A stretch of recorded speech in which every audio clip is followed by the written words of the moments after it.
用橡皮圈在以下釘板上最多可以圍出多少個三角形呢？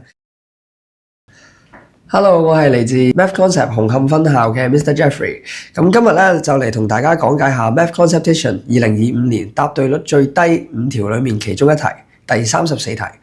咁呢度第一步咧，我哋可以喺點點上面咧寫低一啲英文字母，然後咧我哋就可以分類去到思考。首先我哋可以從橫線嘅組合去諗，我哋會見到 AB 呢一條橫線咧，可以選擇到下面4個點去組成三角形，所以呢度咧我哋先寫低4。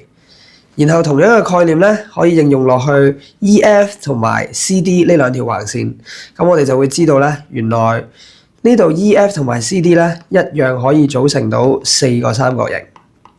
咁呢度我哋咧就可以得出橫線組合數到12個三角形。好啦，然之後我哋可以去諗一諗直線嘅組合咯。例如呢個位 AC 同埋 BD， 咁由於頭先我哋已經考慮過咧橫線嘅組合嗰啲嘅三角形，咁所以呢一度咧 ACB 呢一種三角形咧，我哋就係唔會數算嘅，亦都即係話我哋只能夠考慮佢去到 E 呢一點或者 F 呢一點，所以我哋知道 AC 呢一度咧會係組成到2個三角形。同樣嘅概念亦都可以放翻喺 BD 呢一條嘅直線上面。